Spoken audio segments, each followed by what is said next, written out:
Hello and welcome to our webcast today on an update on fixed income, update on liquidity risk, and the volumes and business figures we have prepared.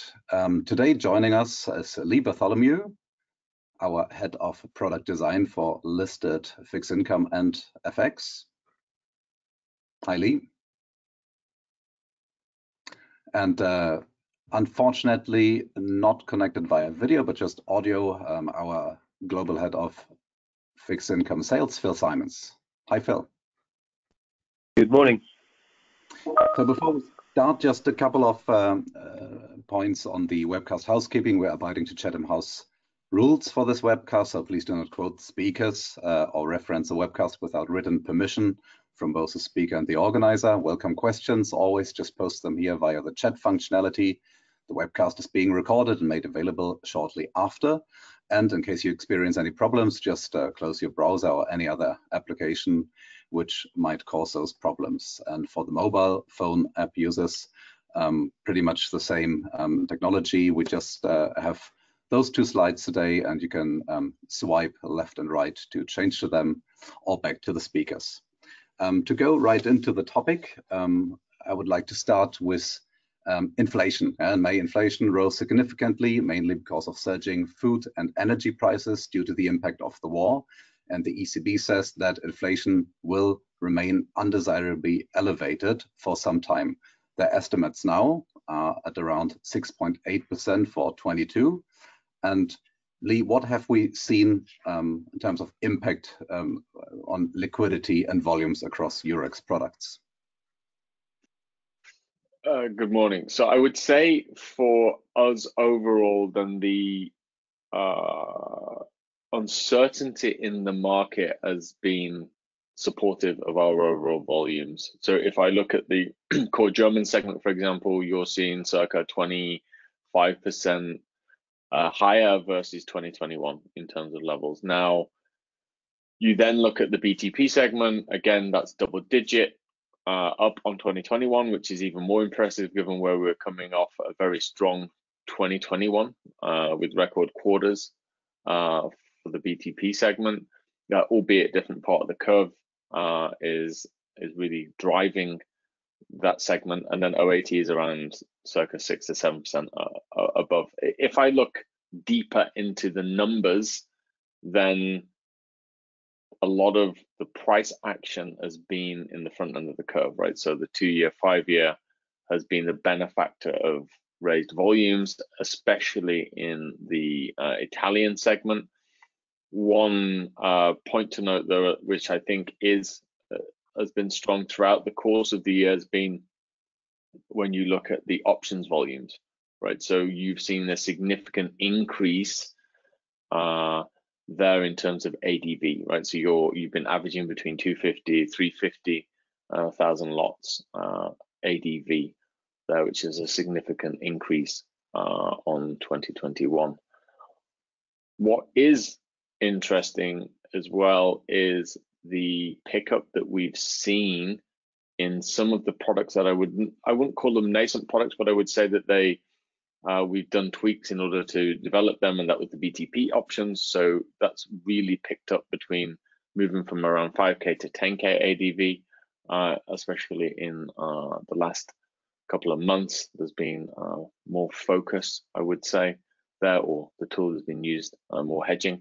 In terms of liquidity, because I think you mentioned those points, then what have we noticed? I would say in recent, let's say last week, we were quite quick to apply fast markets to both futures and options. And the reason that we did that is the market was gapping quite quickly. And I think what you do when you add fast markets is you allow the liquidity providers to recalibrate and stay in the order book, right? Which I think is key in order for end users to put risk on and take risk off.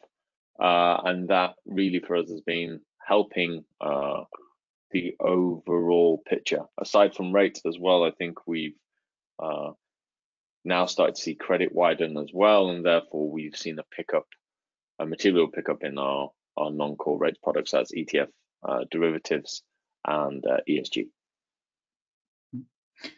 It was a good wrap-up of our listed segment, and as Eurex, of course, as the home of the Euro yield curve, combining listed and OTC, Phil, inflation, higher interest rates, and volatility. How was the impact on OTC markets?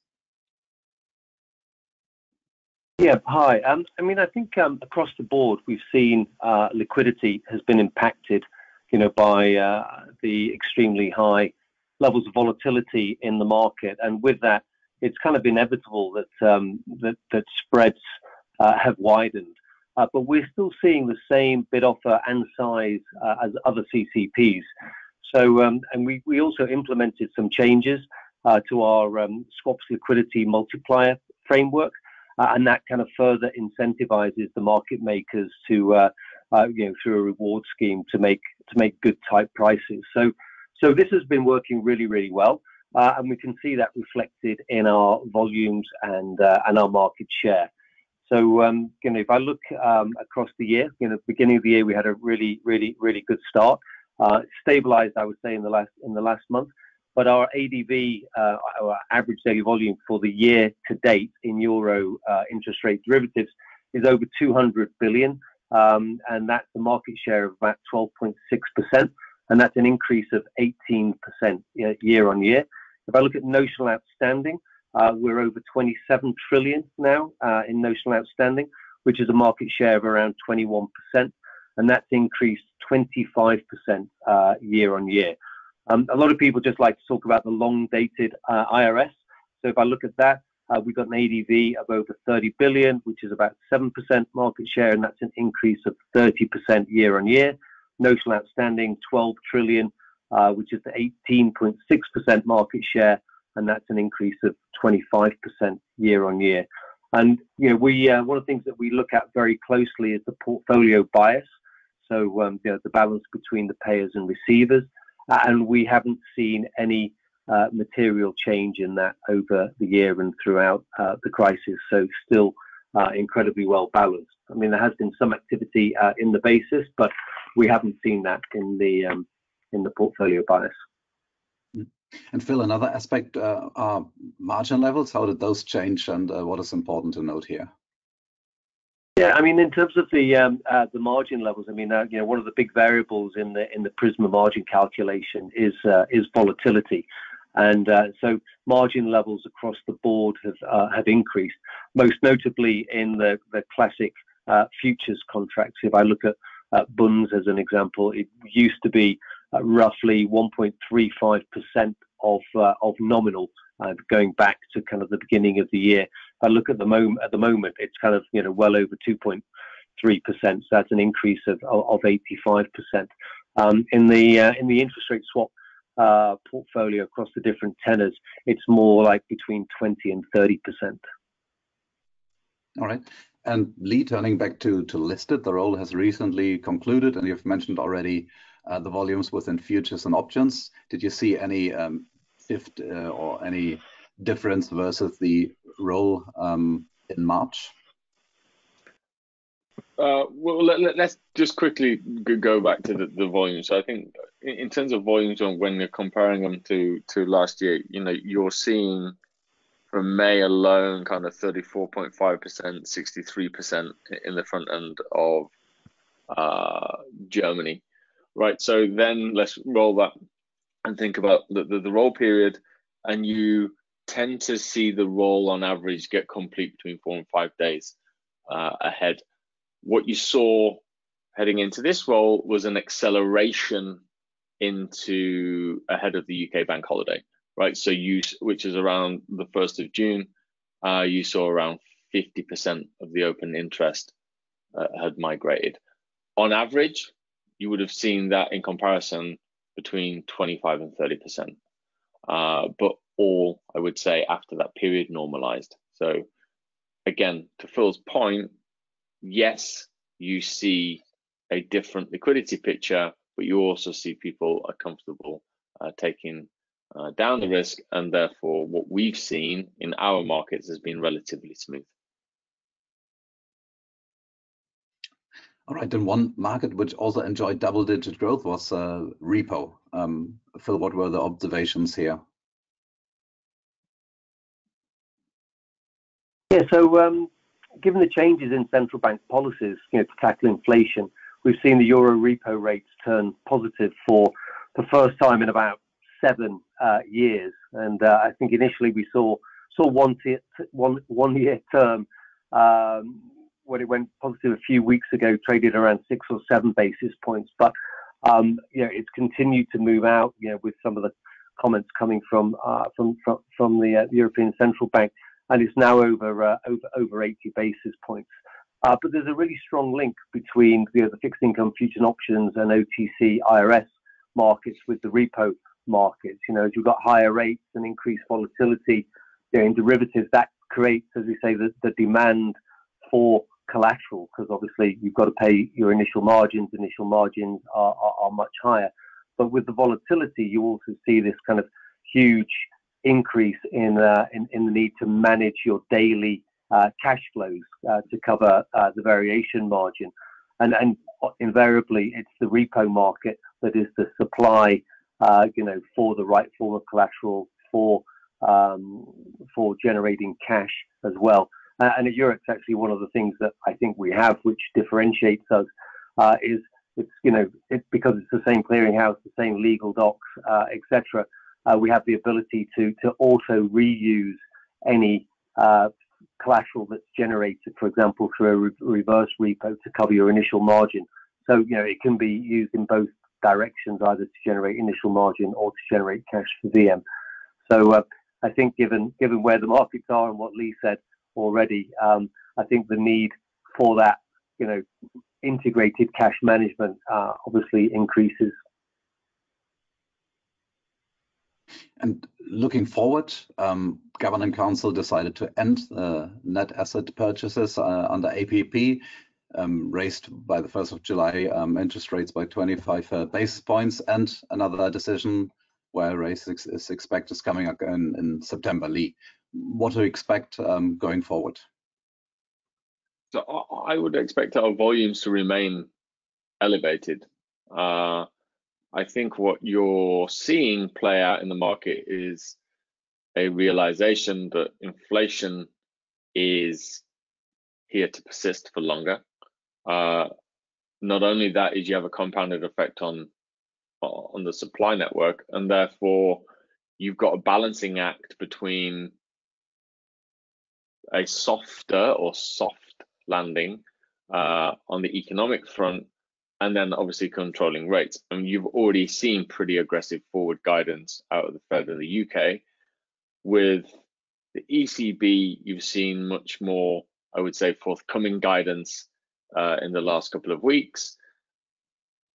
And you also have to balance kind of, facilities that they can use to tap in order to ensure orderly markets. I think you have to get the balancing out really careful on that front, because you don't want to be seen as when markets are volatile, stepping in. I think a lot of end investors were complaining prior to the inflation and market moves we're seeing that the markets were pretty benign, right? And that therefore there was a lack of volatility, and therefore you saw quite a lot of trading around carry and so forth. Now you have the volatility, you've got people complaining but kind of concerns that the market is gapping, or the intraday volatility is significant, and therefore it makes it hard to manage. I think we will therefore likely see, on a Eurex perspective, volumes remain above that of 2021 from an ADV perspective. And you've mentioned a different approach between central banks. Do you see any material shift in their approach? You've mentioned that gap between Europe and other countries. I think you're definitely going to see rates move higher. It's to what extent they go and at what pace.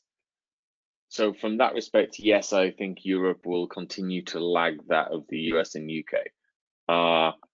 As I said, it's a fine balancing act, right, between, causing a recession or a temporary recession in order to get rates back, or inflation back to. What you could also argue is maybe is the levels that they have as the benchmark is wrong in the current market, right? So therefore, then that needs to be adjusted in order to kind of compensate for that. I think you're likely to continue to see the same managed rhetoric out of the central banks, because I think they are definitely not wanting to kind of spook markets. I think if you look at equities and so forth, then yes, you've seen quite an aggressive correction, and you've now started to see credit widen, but you haven't seen any fallout from a credit perspective, right? I think Lehman 2008 was very much a bank led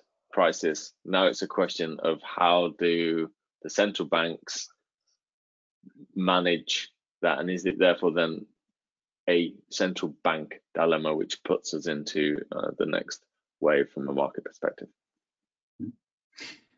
And Phil, one topic which is gaining of importance, probably as a consequence of things we discussed earlier, is also the theme of cross-product margining. Maybe what are the growth drivers behind that, and why is it gaining importance for clients right now? Yeah, I mean, it's back to the topics that we've just really been discussing, right? The higher rates, higher volatility, etc., means that people have got to put up more initial margin, as we mentioned, and when you've got almost the perfect storm, you've got all the regulations coming in at the same time, right? I mean, you've got obviously with the clearing mandate, but you've got UMR phase 6 in September as well, capturing quite a large number of people. But it's kind of really broken the linkage that a lot of people have used historically of having, for example, all of their swaps at one CCP, all of their futures at another CCP or at another clearing broker, etc., and actually saying, wow, my initial margin kind of like doubled, in the last few months. What can I do to optimize that? And the natural thing that people can do to optimize their margin levels is look where they get the best offset. So you might have dollar swaps against euro swaps, and probably over the last few years we've seen that particularly hedge funds have been holding portfolios with opposite directions, on their dollar swap versus their euro swap, which gave them various offsets. But a lot of those trades don't really exist anymore in the current environment. But you've still got obviously a lot of activity going on in the trading the spreads and etc. So when you're doing that, you're really looking for where do I get the maximum reductions in my initial margin. So it's quite naturally between interest rate swaps and then German or Italian or French government bond futures, and the offsets on a typical asset swap, synthetic asset swap, can be kind of 65%. So that has a significant impact on on your funding costs and the economics of the trade. But then what we also see is demand for repo to help manage, like I said before, the variation margin as well. But predominantly it's those offsets now that people are looking for between the bond futures and the interest rate swaps. Lee, another theme gaining importance where Eurex has started off as a pioneer within the equity segment is sustainability and ESG applied to derivatives. What's the situation for fixed income? So I think in fixed income, we established 2 contracts in the fixed income space. So that was the corporate bond SRI and the green bond. What you've seen in green bonds in general, right, is more of a fundamental buy and hold strategy from the end clients. Therefore, the price discrepancy versus non-ESG has kind of not been as consistent, or I would say as variable as you would like in order to attract a multitude or more diverse end user base.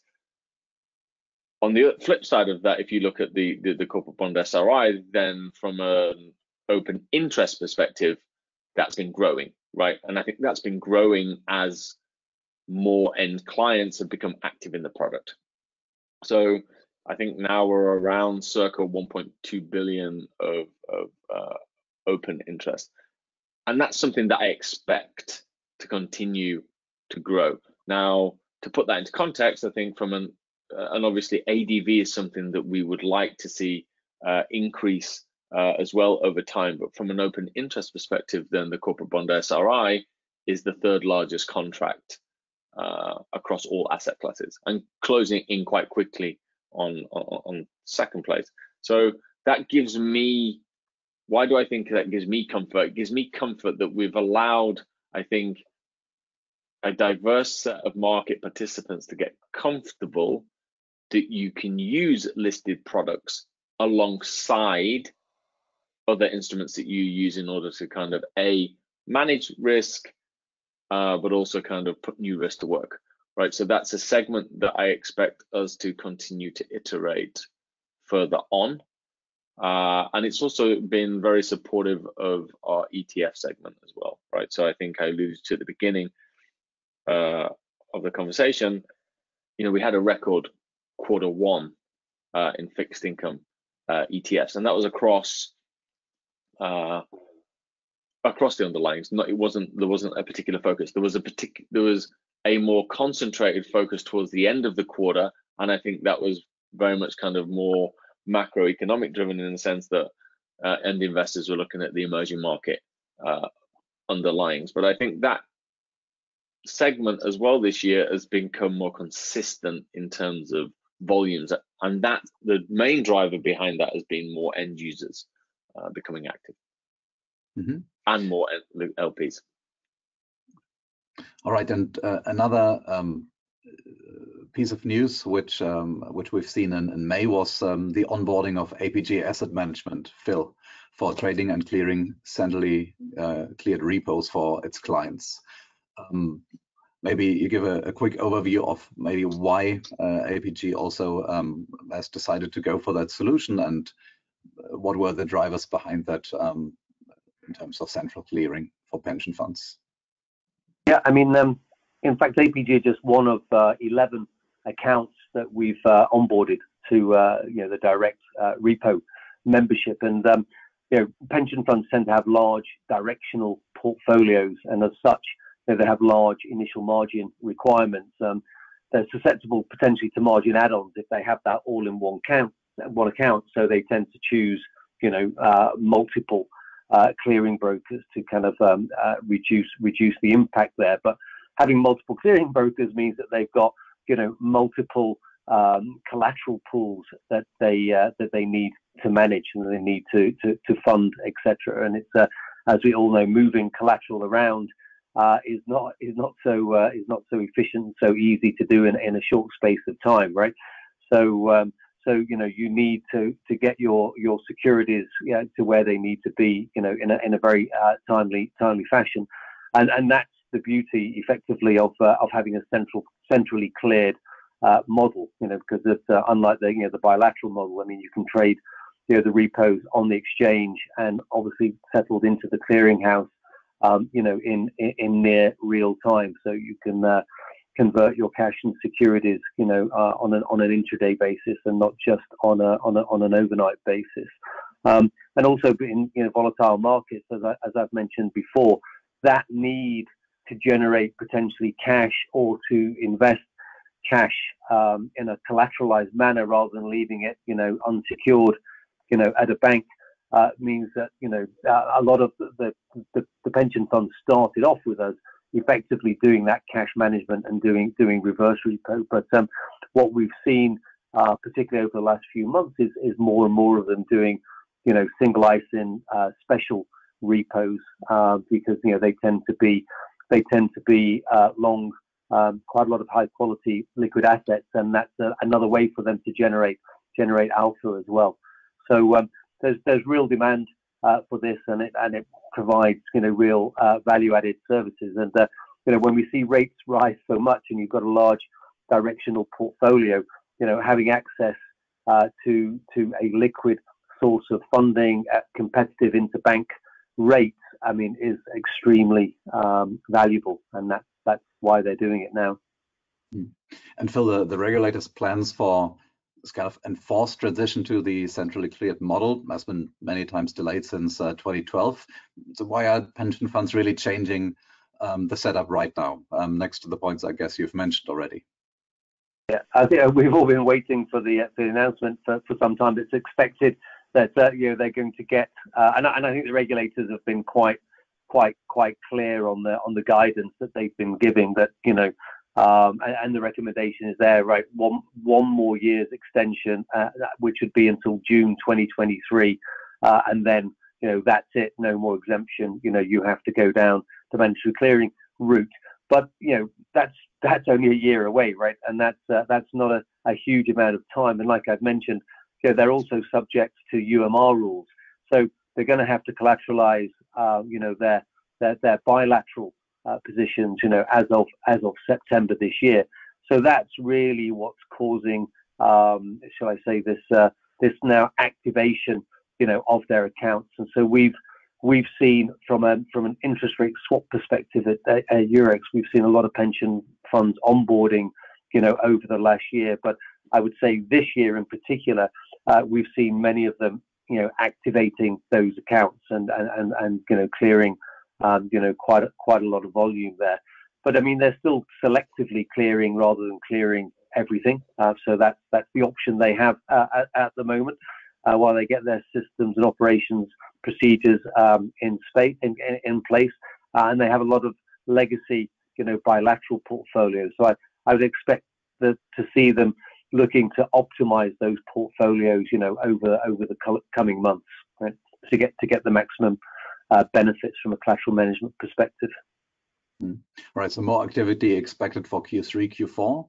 And Lee, looking at Q3, Q4, what is your outlook, and are there more things coming up on the product design roadmap going forward?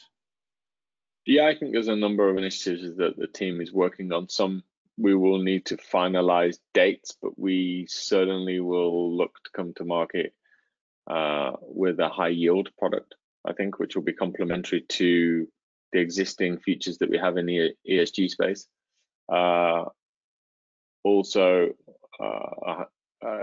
think there'll be iterations potentially within our ETF segment, as we see that as an area of kind of future growth. And then if I look at the rates space, then we will also evaluate, and it's subject to timing, but it's likely, is how we do it is around NGEU bond futures. But I think that overall is more a case of, you've got to work with all stakeholders to ensure the right timing from that perspective, and that's what we're committed to do. So we haven't finalized any date for that product, but it's something that we're closely monitoring. All right, thank you very much. We're right on time, so I would like to thank Phil and Lee for the very concise overview on the business and the update.